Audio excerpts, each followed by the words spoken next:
Valérie Expert, Gilles Gansman. Bonjour à toutes et à tous, heureuse de vous retrouver pour une nouvelle semaine, émission un petit peu particulière aujourd'hui. D'abord, à partir de 10h15, nous rendrons hommage à Jean-Luc Petit-Renaud qui nous a quittés vendredi dernier. Nous serons avec Vincent Ferniaud et nous aurons quelques chefs au téléphone avec nous. Et puis pas de zapping aujourd'hui. Bonjour Gilles, bonjour. Je ne sais pas si je vous ai pas dit bonjour. Non, mais... Pas de zapping aujourd'hui puisque nous recevons Frédéric Gilbert. Bonjour, président de la société Miss France, producteur de l'élection Miss France. On va revenir, retour et mise au point sur cette polémique qui a éclaté la semaine dernière, 2 jours après que nous ayons reçu Miss France. C'était le 8 janvier dernier, au lendemain des commémorations des attentats de Charlie Hebdo. Je vous propose de réécouter le petit extrait qui est concerné par cette polémique. C'est la première fois que vous revenez là. Qu'est-ce que vous ressentez ? Je suis revenue en me disant qu'ils étaient peut-être morts pour rien, en fait. Pourquoi vous dites ça ? Parce qu'il y a eu plein d'attentats depuis, parce qu'on rigole plus de tout, parce que plus personne se mélange. Donc j'espère qu'aujourd'hui, c'est le renouveau de quelque chose. Vous étiez où au moment de cet attentat ? Vous vous souvenez ? Oui, j'étais avec des amis dans leur maison de campagne. Et je me souviens que juste après, on devait sortir faire des courses. Et l'atmosphère était très très lourde. Et on est restés tous ensemble. Je crois que ce soir-là, on s'est tous dit je t'aime. On a éteint la télé, on a écouté de la musique, on s'est posé, on a essayé de rigoler. Mais l'atmosphère était très lourde. Vous êtes Charlie ? Je ne me prononce pas. Non, non, c'est mais juste pour la oui. liberté d'expression. Vous pourriez dire oui. C'est-à-dire, est-ce que vous pensez qu'en France, on a le droit au blasphème ? Ça veut dire non. Ouais, je préfère pas. Je préfère. Non, ça veut dire non par rapport au blasphème ou Je préfère pas me prononcer. Vous voulez pas répondre ? Non. Ça aurait été cool de dire oui, non ? Non. C'est l'actualité qui veut ça. Ça y est, oui, c'est fini, on a passé Charlie Hebdo. Voilà, donc je voulais qu'on resitue dans le contexte, parce que l'extrait, beaucoup de gens ont réagi en disant mais pourquoi il lui pose cette question à elle, ils sont racistes, ils l'ont pas posé aux autres Miss. On était le 8 janvier, au lendemain des commémorations, donc c'était légitime de poser cette question. Et dans un zapping qui existe depuis 8 ans, où toutes les personnalités qui viennent à la radio, y compris les 8 Miss France qui sont venues, il y a toujours un zapping d'actualité où on les fait réagir. Alors évidemment, elle est tombée sur une actualité forte parce qu'il y en avait 2. Il y avait les commémorations et à l'heure où on a pris l'antenne, c'était la commémoration également de Marika. Ce jour-là, vous savez, la policière... Non, pas de Marika, de Clarissa Jean-Philippe qui a été donc voilà, c'était pour remettre dans le contexte et redire que cette question ne sortait pas de nulle part. Alors la réponse... Non, ça sort pas de nulle part, mais déjà... à qui vous vous adressez ? Ça, c'est la base de la question. Vous sous-entendez à une débile ? Non, pas du tout. Ça veut dire quoi ? Non, est-ce que vous adressez à Miss France ou est-ce que vous vous adressez à Angélique ? Ce sont 2 choses qui sont radicalement différentes. Angélique Angarny-Philopon, elle a son avis, elle a des convictions sur certains sujets, mais quand elle vient face à vous et qu'elle est avec son écharpe, elle est en représentation, elle est dans son rôle de Miss France. Ce que je comprends. Quand elle est dans son rôle de Miss France, elle ne peut pas s'exprimer sur tous les sujets. Pourquoi ? Parce que moi, je ne l'autorise pas à s'exprimer sur certains sujets, notamment la religion et la politique. Et je pense que ce qui s'est passé, il y a sûrement une maladresse dans la réponse. Mais quand vous êtes allé sur ce terrain-là, elle a dit « warning ». On va sur politique, religion, on me demande de ne pas m'exprimer. Oui, mais vous pouvez pas nous reprocher de poser des questions. Nous, on est légitime à poser des questions. En règle générale, en média training, on dit toujours, il n'y a pas de mauvaises questions, il n'y a que des mauvaises réponses. Et que on n'est pas obligé, personne n'est obligé à répondre une question. Et moi, je voudrais aussi préciser que, en fait, toute cette polémique vient des réseaux sociaux, parce qu'elle n'a jamais dit qu'elle n'était pas Charlie.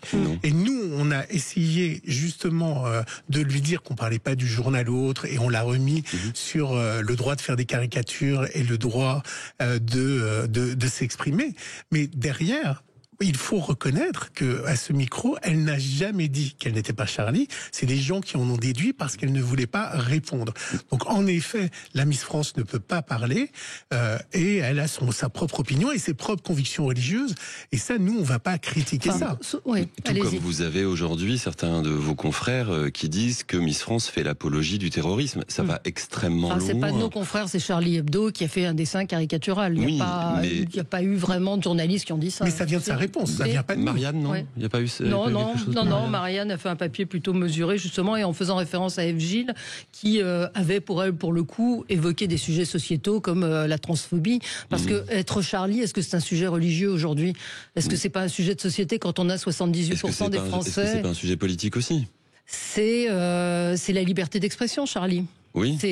Donc voilà. Mais elle n'est après... pas contre la liberté d'expression. Mais elle l'a dit d'ailleurs le lendemain. C'est pour ça que je vous parle. C'est pour ça que je vous parle mais de préciser effectivement qu'il y a certaines contraintes, c'est ce que vous voulez dire ce matin, qui sont imposées à Miss France. Et voilà. Mais parce que le rôle d'une Miss France, c'est de fédérer les gens, c'est de réunir les Français, quelles que soient les religions, quels que soient les bords politiques. Quand elle se présente le soir du Prime sur TF1, et vous le savez, c'est une émission qui est extrêmement populaire, qui rassemble jusqu'à 8,5 millions de gens depuis 30 ans sur TF1.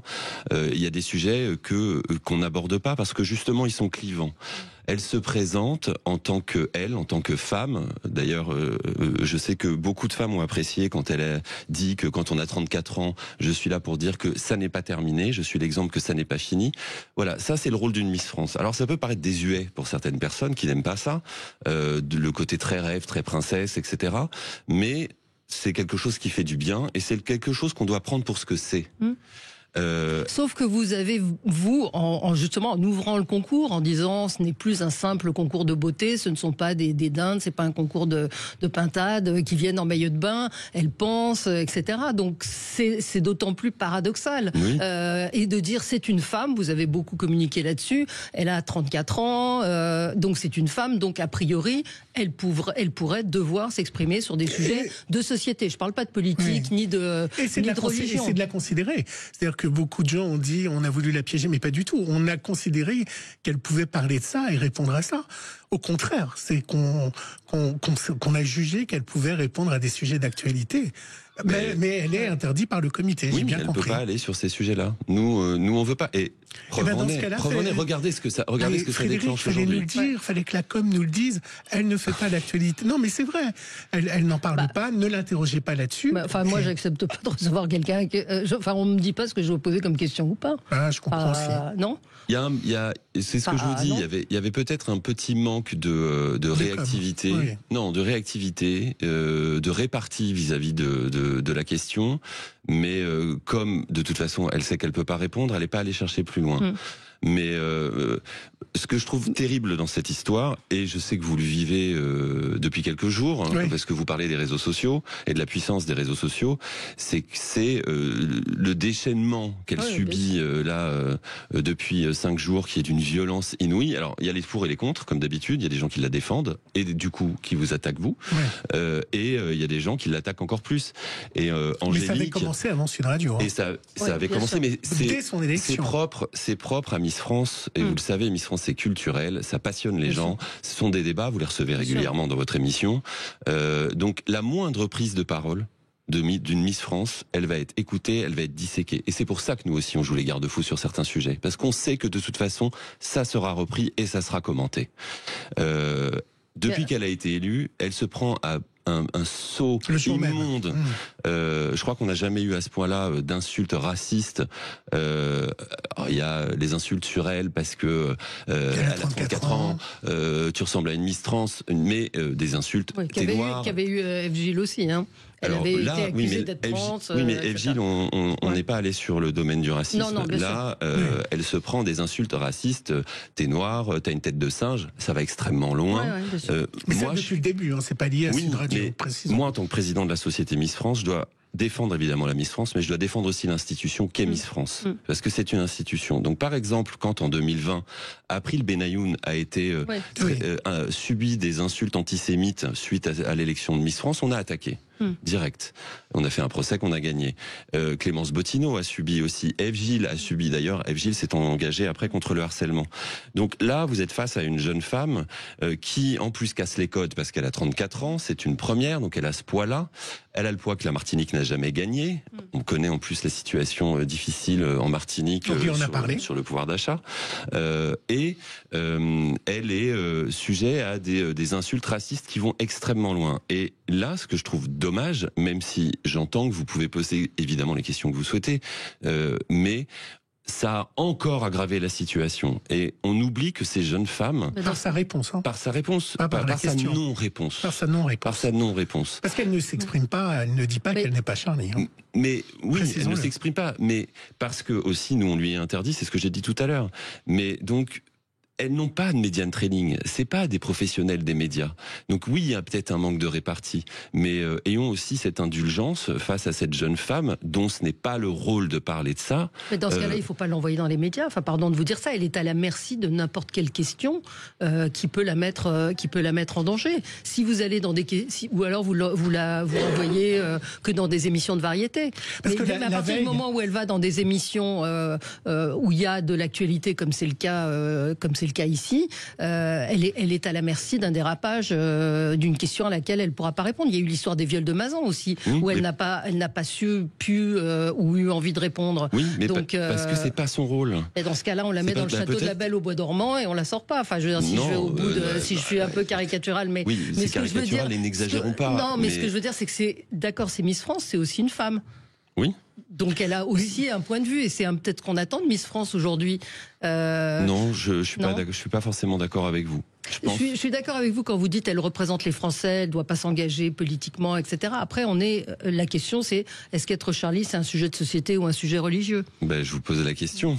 C'est un sujet de société pour moi, c'est la liberté d'expression. Il y a des gens, il y a 17 dessinateurs qui ont été assassinés. Oui, je suis d'accord avec vous. Voilà. Après, là où je vous rejoins, c'est sur les réseaux sociaux. L'émission, si on l'écoute dans son ensemble, moi je lui ai posé la question au début sur Le Pen en lui disant j'imagine que vous avez un certain nombre de sujets sur lesquels vous ne pouvez pas vous exprimer. Elle m'a dit oui. Donc ça, c'était nous quand on est sorti de l'émission, on s'est pas dit oh là là, elle a pas répondu. Ça me paraissait quelque part normal qu'elle réponde pas à certaines questions. Et puis il y a eu après le zapping, il y a eu 3 minutes 30 de pub.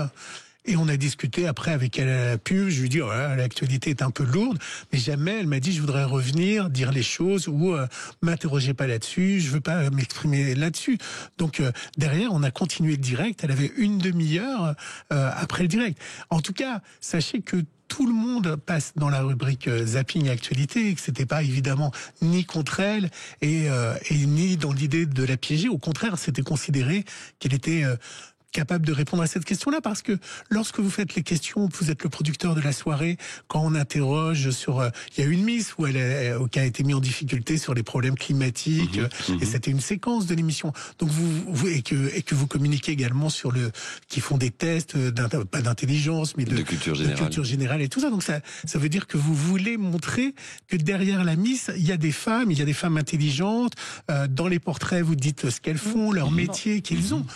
Donc nous, on l'a considéré. Mais j'ai bien compris que le sujet était délicat et qu'elle avait été briefée sur ce sujet, ce que moi, je ne savais pas, pour tout vous dire. Oui. Mais c'est pas nouveau qu'elle ne réponde pas à ce genre de questions.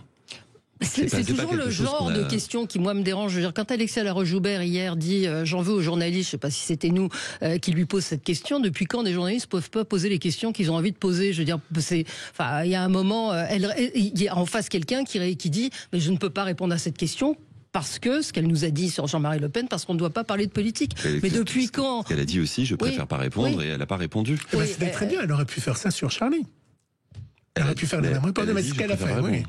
Elle l'a dit. Mais c'est le problème, effectivement, des réseaux et de l'emballement médiatique aussi, et du fait que tout soit sorti du contexte. Oui, parce qu'elle n'a jamais dit qu'elle n'était pas Charlie. Tout est tout le temps sorti du contexte sur les réseaux sociaux. C'est pour ça que je suis venu ce matin. Comment vous allez faire au comité dans les années à venir pour lutter contre ça ? C'est quoi la solution ? Le problème contre les réseaux sociaux ? Oui. Nous déjà systématiquement on signale, quand ça va trop loin on attaque ou on fait des signalements. On a un accompagnement psychologique à la Société Miss France quand les Miss en ont besoin, c'est extrêmement important. Malheureusement c'est incontrôlable. Mais vous l'avez vu, c'est incontrôlable. Ça prend des proportions qui sont totalement surréalistes. Mais on aime bien éviter de remettre de l'huile sur le feu.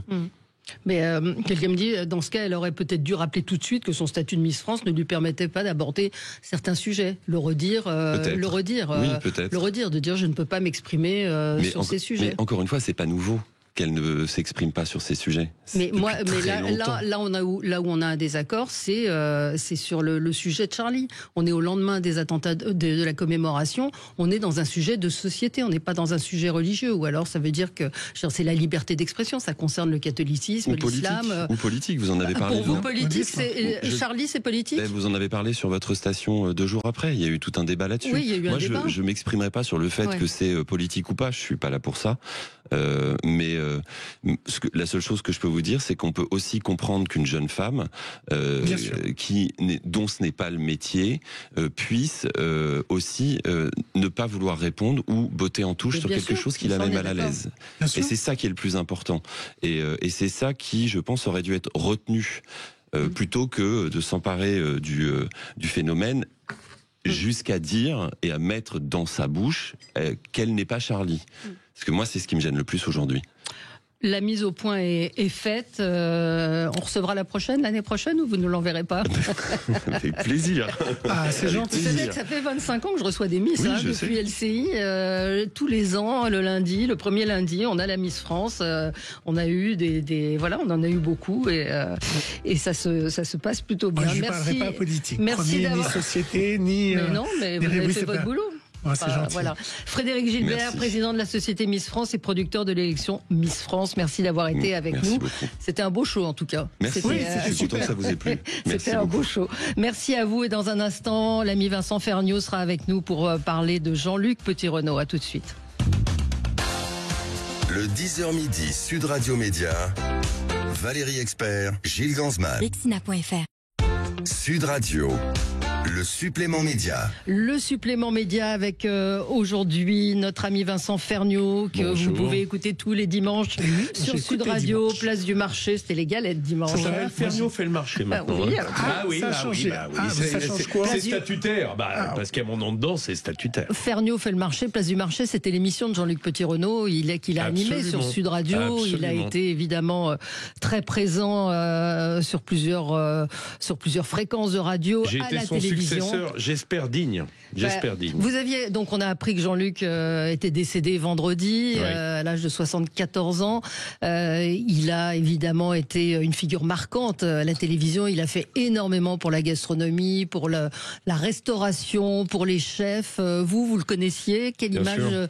Qu'est-ce que vous pouvez nous dire de lui? C'est qui Jean-Luc pour vous? Jean-Luc, d'abord il m'a fait démarrer à France 3. À l'époque, je travaillais déjà à France 2. Il m'a fait démarrer à France 3 dans une série qui s'appelait Les Contes savoureux de la mer, qu'il parcourait les littoraux pour aller voir les chefs en littoral.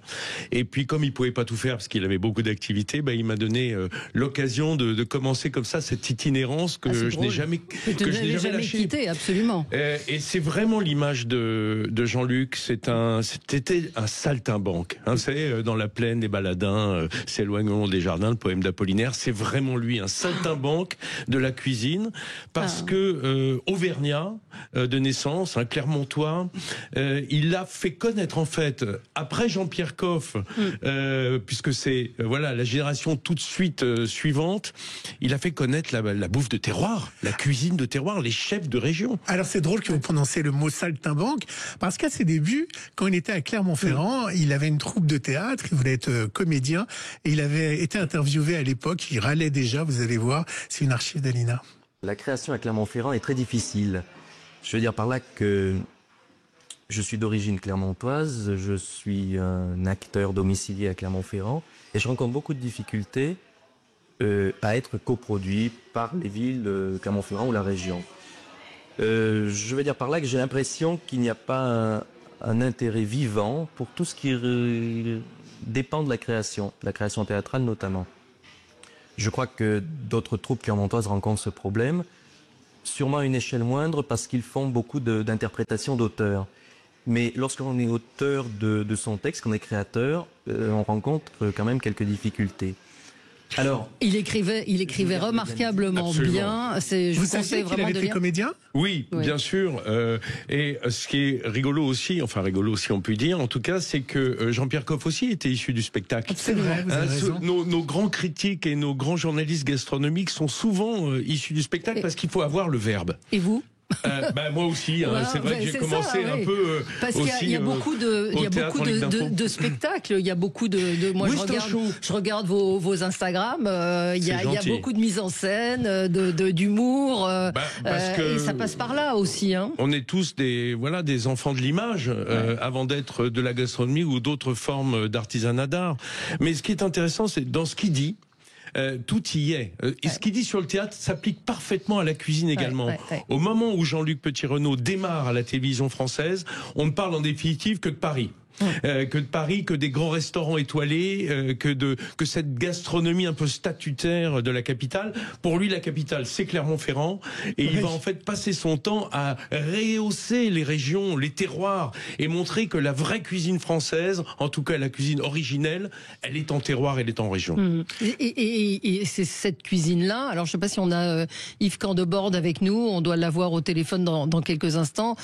Yves Candebord, Christian Constant, qui ont été des compagnons de route et qui sont de la bistronomie. Alors Constant a été chef au Crayon, mais c'est plus que ça. Non, c'est vraiment de la gastronomie, mais de la gastronomie qui est basée sur qui a vraiment les pieds dans la terre, quoi. Et c'est ça qui est intéressant, parce que c'est tout ce qu'on dit à propos de ce qu'aimait Jean-Luc Petit-Renaud, c'était se balader dans les terroirs, dans les régions, et aller voir des gens, parce que pour lui, la cuisine, elle devait être incarnée. Ça l'intéressait moins de goûter une cuisine merveilleuse, mais qui sorte peut-être d'une robotique inconnue, que de rencontrer les gens. Les gens au comptoir, aux zincs, dans les bistrots. C'est ce qu'il aimait, la rencontre. Yves Candebord est avec nous. Bonjour Yves. Bonjour Valérie. Bonjour Yves. Vous étiez un des très très très proches de Jean-Luc Petit-Renaud. Qu'est-ce que vous avez envie de nous dire ce matin ? Lui dire merci déjà, ça c'est la chose la plus importante, parce que sans Jean-Luc, je pense que les gens se rendent compte réellement, la bistronomie n'existerait pas, c'est lui qui nous l'a validé, c'est lui qui nous a pris par la main. Moi je raconte toujours que quand j'ai cherché un restaurant, c'est Jean-Luc qui venait avec moi démarcher pour me dire, je me rappelle, on était allé rue La Tombouisoire, il m'a dit non tu fais pas ça, quand on est arrivé à avenue Jean Moulin, dans ce lieu, sur une porte de Paris, sur le périphérique, il m'a fait Yves, c'est ton lieu, c'est ça. Alors j'ai dit écoute, si Jean-Luc le dit, je vais le faire. Et on était des gosses, les Fréchons, les Candebord, les Bretons, les Fauchés, les Paquins. On était tous des gosses, personne ne nous connaissait. Et Jean-Luc nous a accompagnés, Jean-Luc nous a donné cette confiance en nous, alors que tous les mammouths, tous les guides possibles, Michelin y compris, tous ces abrutis moyens là, qui tuent complètement notre métier, qui continuent à le tuer, nous avaient complètement écartés, nous avaient marginalisés. Et quand on voit le résultat final de la bistronomie, que c'est devenu mondial, il a peut-être sauvé la gastronomie française grâce à ça. Yves, est-ce que c'est Jean-Luc qui t'a trouvé, Yves, est-ce que c'est Jean-Luc qui a trouvé le nom de ton resto, La Régalade? Parce que c'est bien un mot à la Jean-Luc Petit-Renaud, ça, La Régalade. Non, c'est pas Jean-Luc. Non, c'est moi qui l'avais trouvé sur le dictionnaire. Vous étiez en phase. Dans le dictionnaire en cherchant le nom. Mais Jean-Luc, aussi, on n'en parle pas, c'est la journée du goût. Oui, absolument. On remet dans le contexte de l'époque. C'est révolutionnaire, quoi. C'était quelqu'un qui était visionnaire. Il aimait les gens, et la défense qu'il a fait durant plus de 50 ans du terroir français, de tous les artisans français, des petits paysans, des grands cuisiniers, des petits cuisiniers. On a tous été accompagnés par lui, on a tous été portés par lui. Il avait une chose aussi particulière, Jean-Luc, c'est que il ne jugeait pas, il nous prenait avec tous nos défauts. Il nous prenait comme on était. Et même s'il n'y a pas de défaut, ça l'intéressait pas. Pour finir. Vincent, on se posait pas la question quand on allait voir. Je m'habillais pas particulièrement, je me disais pas il va falloir que tu fasses un verbe, un sujet. Non, j'y allais normalement, j'y allais à Candebord, décontracté, parce que je savais que j'allais être accueilli. Et quand je disais une bêtise, il me mettait la fessée, ou quand je faisais me cuisiner mal, il me mettait la fessée, mais il mettait une fessée en argumentation. Mais bien sûr. Il argumentait. C'était il ne touchait jamais à l'homme. Il touchait à la faute technique ou au mauvais goût. Si vous aviez voulu faire plaisir à Jean-Luc Petit-Renaud, vous lui auriez cuisiné quoi? Il est là, oui. Non, mais moi, je trouve un peu réducteur, honnêtement. Je suis un peu en colère parce que je trouve réducteur qu'on le ramène tout simplement au pâté à pommes de terre. Au pâté, au terroir. Faut qu'on arrête. Bien sûr qu'il adorait ça. Mais moi, je l'ai vu venir au Crayon et au Ritz. Parce que moi, j'ai connu au Ritz avec Guy Leguet dans les années 80, à la fin 80. Il venait, il dégustait la carte. C'est lui qui validait la carte. Au Crayon, avec Monsieur Constant, on faisait des nouvelles cartes. C'était 2 étoiles Michelin. Il venait, il décortiquait la carte. Et c'était le seul journaliste qui goûtait un plat et qui était capable de nous dire ce qu'il y avait dedans. On va avoir tout à l'heure, on va justement, avoir Christian Constant, évidemment, qui était... Voilà, il avait cette pointure et il était capable de juger à la mayonnaise. Bien sûr. Il y a des critères de qualité pour la mayonnaise, comme il y a des critères de qualité pour un bar au caviar.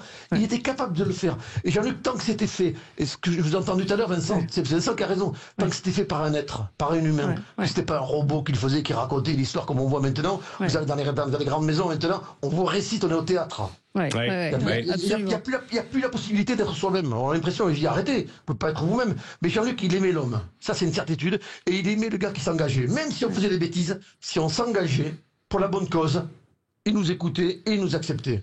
Et que ce soit une grande maison ou le petit restaurant de prolo de quartier. Pareil, de la même façon. Et puis, il aimait beaucoup cuisiner lui-même. Hein. Il cuisinait remarquablement bien. Il avait le goût du produit. Il avait cette passion du déjeuner du dimanche midi en famille que vous avez aussi, Vincent. C'est sacré. Hein. Il se trouve qu'on était voisins et qu'on se connaissait très bien. Et je me souviens, je ne sais pas pourquoi, j'ai le souvenir d'un rôti de veau. D'un rôti de veau chez lui un dimanche avec des petits légumes, voilà. Sûrement parce que le veau, c'est pas facile à cuire pour que ce soit parfait. Et effectivement, ça a dû vous marquer. Les dimanches en famille, à Meudon-la-Forêt, vous en parlez un petit coup. Si vous avez M. Constant, parlez-lui des dimanches en famille à Meudon-la-Forêt avec son voisin Fabien Galtier. Absolument, absolument. Je me souviens de cette... passer des moments, mais d'une qualité humaine et une qualité de ce qu'on mangeait exceptionnelle. Il était toujours de bonne humeur, Jean-Luc. Il était assez joyeux. Il a été très peiné par l'arrêt de son émission. On a tous été... je pense qu'on est tous plus ou moins passés par là. Mais la brutalité de la télévision, avec quelqu'un comme lui, je crois que c'est encore plus dur, hein, l'arrêt de l'émission. Et que France Télévisions n'a pas fait de communiqué. Hein. Non, mais Valérie, alors là tu parles le bal des faux culs, parce que quand j'entends certains qui parlent là aujourd'hui, les productrices, même de vos collègues journalistes qui ont tout fait pour le dézinguer, qui lui rendent hommage, mais je dis mais c'est pas possible. Mais dans quelle société on vit? Au moins taisez-vous. J'espère que de là où il rigole. Valérie, justement, il était il y a 6 ans sur Europe 1 où il avait exprimé que la radio et la télévision lui manquaient et qu'il avait subi ça comme quelque chose de très très dur. On l'écoute. L'émission s'arrête. Vous êtes malheureux. Vous avez un autre projet de télévision? Oui, malheureux. Oui, parce qu'on n'arrête pas une histoire comme ça, quoi. On n'arrête pas... Mais après, on peut passer à une autre émission. Oui, mais vous savez, c'est comme avec un enfant, quoi. On n'arrête pas l'amour d'un père par rapport à son fils. J'ai un peu l'impression aussi que, si vous voulez, à France 5, j'ai un peu arrêté quelque chose qui était en plein élan, quoi. J'avais mon bébé dans les bras. Après, c'est très prétentieux, et puis les décisions, je les respecte, mais quand même. Est-ce que la télévision vous manque, Jean-Luc Petit-Renaud? Ah oui, énormément. Mais énormément, mais parce que je dois avoir une dimension hystérique absolument incommensurable. C'est-à-dire que la télévision me manque, la radio me manque, parce qu'on a envie de donner envie. Ouais. Ça fait du bien de l'entendre. Il est honnête. Une fois de plus, il est très honnête. Bien sûr, parce qu'il n'y a pas beaucoup de gens qui disent que la télé leur manque quand ça s'arrête. Non, je passais à autre chose. Non, parce qu'il avait jusqu'au bout un message à passer. Bien sûr. Je veux dire, il avait des choses à dire. Et moi, je suis effaré de voir. Je me rendais pas compte à quel point. Je peux pas vous dire le nombre de messages que je reçois des abonnés sur les réseaux sociaux pour dire à quel point ils sont désespérés. On les a privés d'une partie de leur plaisir de vivre en supprimant l'émission de Jean-Luc et évidemment depuis le décès de Jean-Luc. Je peux vous dire que quand Laurent Mariotte, qui a été un gentleman, a demandé à Jean-Luc de revenir à Europe. Pour faire des interventions, on s'est dit ça passera jamais Europe. Europe l'a accepté et il a eu il était beau. Il a eu une fierté de re-rentrer dans la maison. Moi, je me rappelle toujours le jour qu'il a recommencé. J'étais avec lui au Bon Vivant. Il était beau, il rayonnait. C'était pas les gris, il était juste heureux d'être là. Bien sûr. Merci beaucoup Yves d'avoir accepté de parler ce matin. Merci de lui rendre hommage parce que vraiment.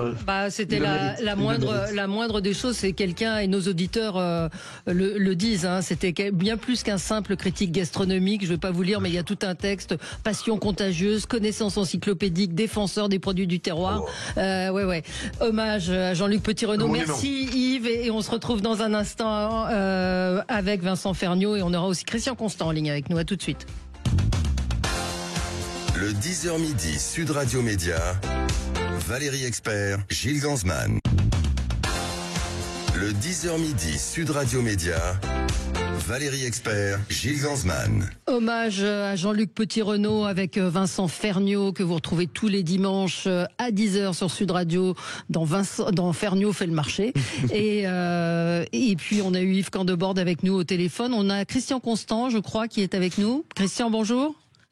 Bonjour. Bonjour, immense chef Christian Constant. Vous avez longtemps été évidemment au Crayon, ce qu'évoquait Yves Candebord juste avant vous. Vous avez eu plusieurs restaurants dans Paris, le Violon d'Ingres, les Fables de La Fontaine, et vous étiez vous aussi un très très proche de Jean-Luc qui passait une bonne partie de sa vie dans vos restaurants. Alors Jean-Luc, et puis Vincent, c'est un formateur, hein, Christian. Oui, tous ces chefs très connus qu'il appelle toujours Monsieur Constant, absolument. Dont Yves Candebord, Bruno Doucet font partie, tout ça. Absolument. Voilà. Ce matin, vous avez envie de nous dire quoi, Christian, sur Jean-Luc? J'ai envie de vous dire que c'est vrai que très touché. C'est un personnage, quelqu'un qu'on attendait. Alors on vous entend.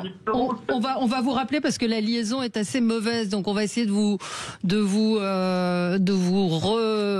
rappeler. Et en attendant, Valérie, quand on ait la liaison, je vous propose d'aller sur les marchés provençaux, parce que évidemment, je vous ai pris un extrait de l'émission France 5, et là, il était heureux parce qu'il allait voir les producteurs. Il avait sa voiture, vous savez, son taxi son anglais, petit taxi anglais dans lequel il y a. Et Bien là, sûr. il était arrivé en retard à cause des bouchons.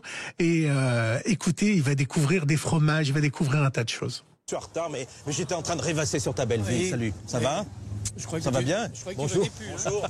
Bon, je vous fais goûter un peu le fromage là parce que c'est un peu chaud. Hein. C'est vrai, c'est vrai. Et oui, vous devez repartir à la ferme, vous, hein, c'est ça? Je dois Parce qu'il y a un fermier qui n'a pas mangé à la bonne heure, après il est cuit. Hein. Un paysan qui est heureux, qui est en colère, c'est un paysan qui est en colère. Loïc qui nous fait la tome et les... C'est-à-dire la tome fraîche, les... Tome de chèvre. Non, des tomes un peu affinés.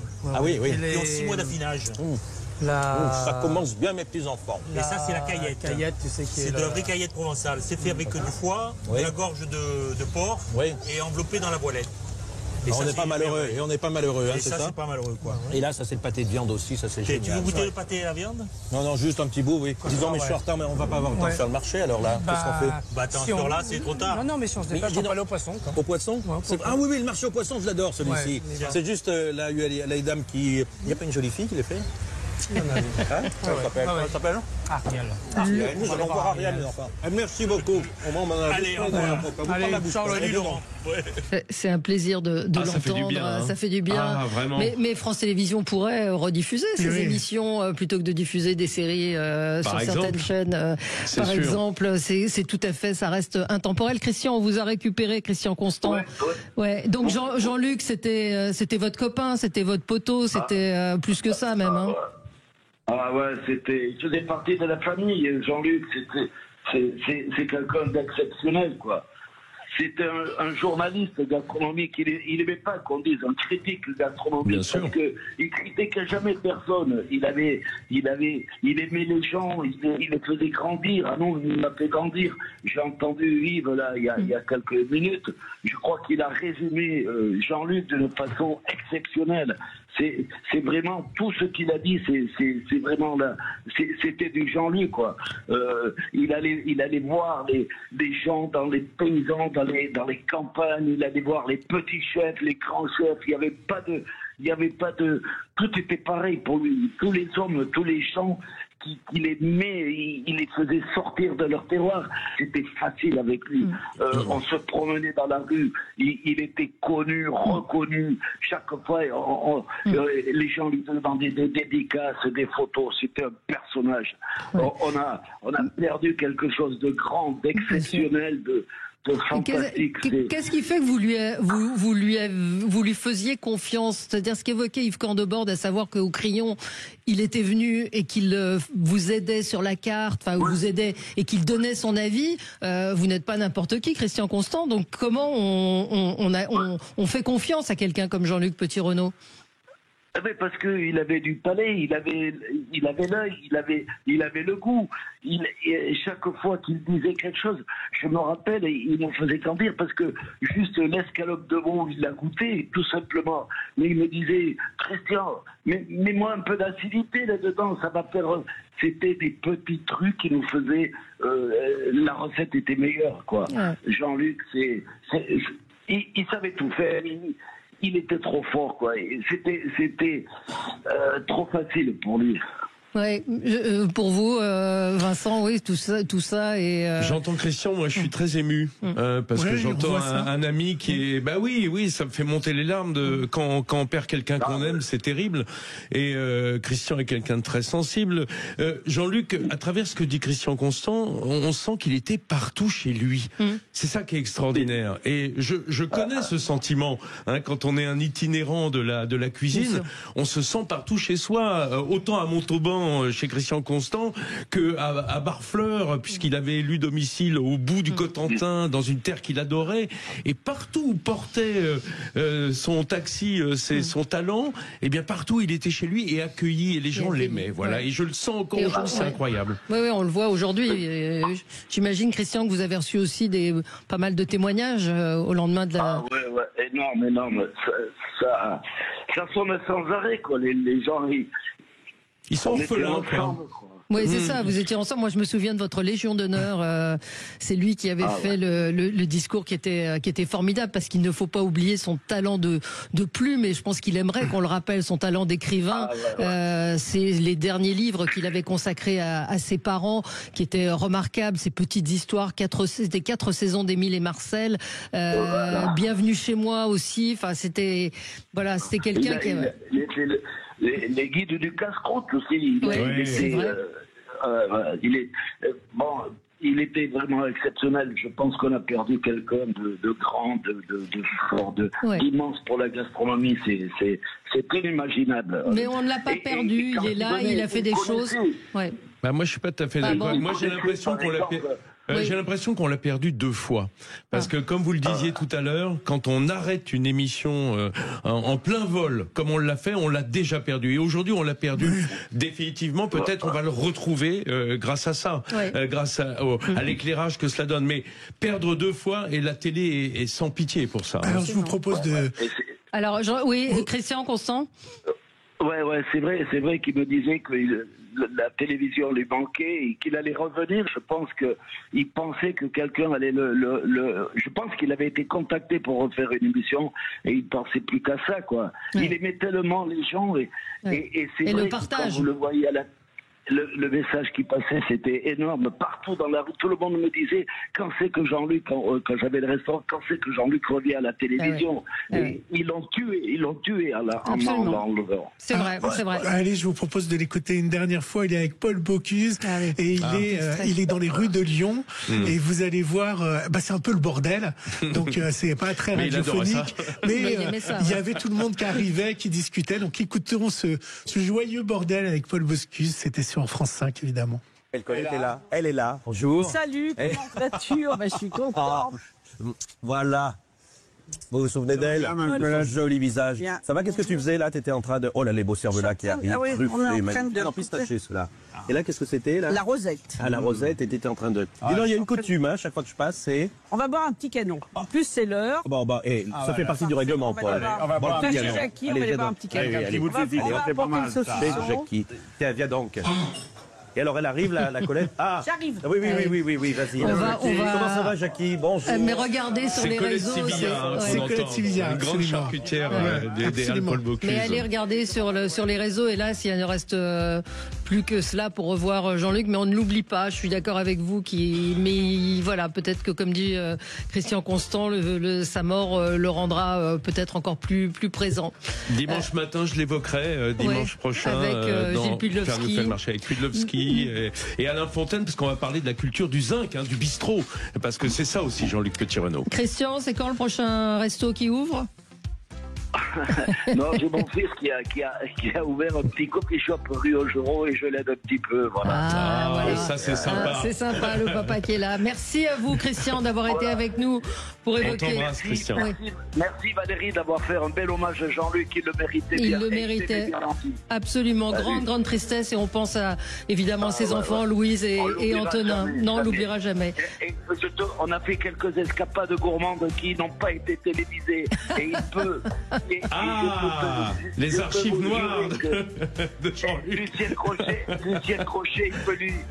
Lucien Crochet peut lui faire une statue parce que partout où on est passé, le blanc a marqué. Vigneron Sancerrois, je précise pour ceux qui ne connaissent pas. Vigneron Sancerrois. Merci à vous, merci d'avoir été avec nous, Vincent Vergniaud. Ce matin, on vous retrouve dimanche. Et merci à Yves Candeborde et à Christian Constant. Tout de suite, l'actu, les débats. Sud Radio. Parlons vrai. Parlons vrai.